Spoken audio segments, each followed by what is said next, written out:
আসসালামু আলাইকুম। আশা করছি সবাই অনেক বেশি ভালো আছেন।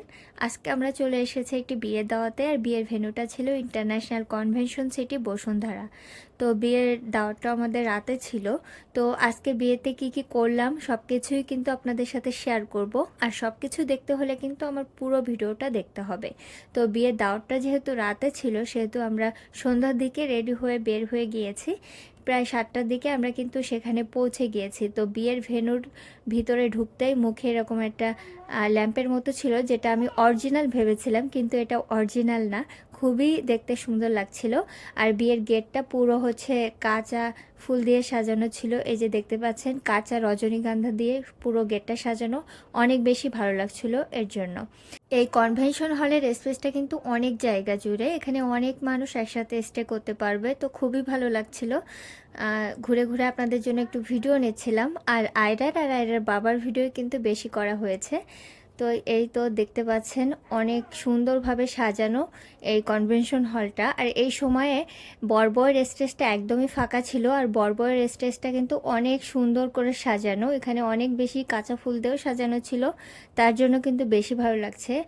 আর এখানে হচ্ছে সাদার ভিতরেই রাখা হয়েছে, তো অনেক বেশি ভালো লাগছিল। তো এই সময়ের ছবি তোলার জন্য আমরা স্টেজে উঠছিলাম, কারণ এরপরে আর একটু সময় পাবো না। এই সময় বর-বউ বাইরে ফটোশ্যুট করতেছিল। তো আমরা যখন এসেছি তখনই দেখি যে বর-বউ বাইরে ফটোশ্যুট করছে। আর এই দেখেন, কাঁচা ফুল দিয়ে সাজানো। খুব বেশি ভালো লাগছে কিন্তু কাঁচা ফুল দিয়ে সাজানো এর জন্য। তো এই সময় স্টেজটা একদমই ফাঁকা ছিল। এই ফাঁকে আমরা ছবি ভিডিও সব কিছু নিয়ে নিয়েছি।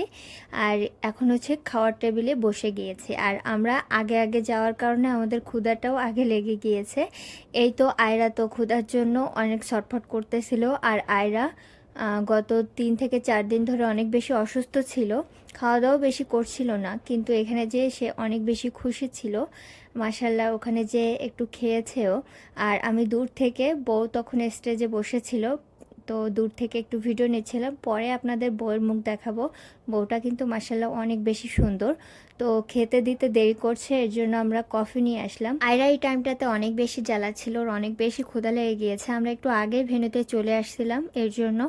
তো খেতেও কিন্তু দেরিতে দিয়েছে। আর এখানে সালাদ নিয়ে আসার সাথে সাথেই আয়রার বাবা আয়রাকে হচ্ছে শশা ধরিয়ে দিয়েছে। আর আমিও কিন্তু এখানে শশা খাওয়া শুরু করে দিয়েছি। আর আয়রার বাবা আমাকে সার্ভ করে দিচ্ছিল।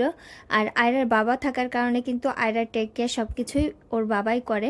তো বাইরে গেলে আমার কোনো প্যারাই থাকে না, আয়রার বাবাকেই জ্বালায় আর কি। মনে হয় যেন তার বাবা মা দুইটাই সেই আয়রার বাবাই, মানে আমি তার কিচ্ছু না। আর এই দিন আমার কাছেও আসে নাই, আমার ঘেঁষতেই দেয় নাই তার ধারের কাছে। আর এই যে খাবার দেওয়ার সাথে সাথে দেখেন, মেয়ের খাওয়ানো শুরু করে দিয়েছে। নিজের খাওয়া হোক বা না হোক, মেয়ের খাওয়া আগে। তো এখানে হচ্ছে চাটনি নিচ্ছিলাম। আমার এই চাটনিটা অনেক বেশি ভালো লাগে, আর এটা দিয়ে কাবাব দিয়ে খেতে বেশি ভালো লাগে। আমি এখানে 2টা কাবাব খেয়েছিলাম। এই চাটনি দিয়ে কাবাব খেতে অনেক বেশি ভালো লাগে। বিয়েবাড়ির কাচ্চিটা অনেক বেশি মজা ছিল।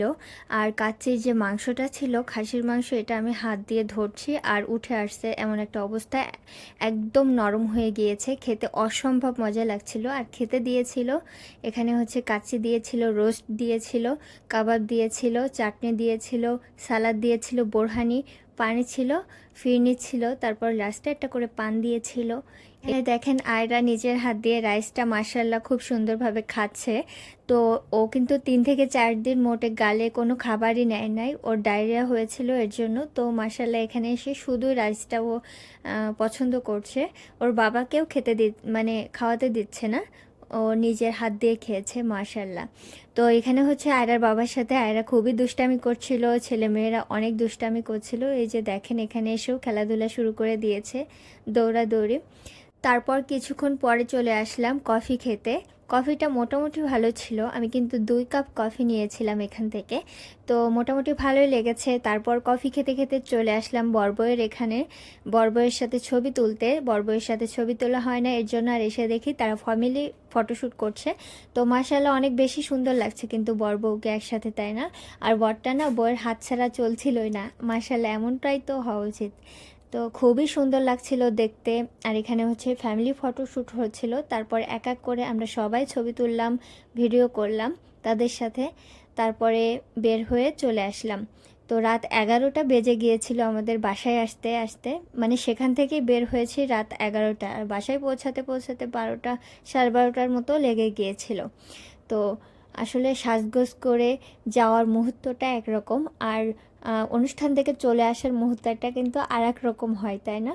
ভেন্যুর বাইরেটাও কিন্তু অনেক বেশি সুন্দর দেখেন।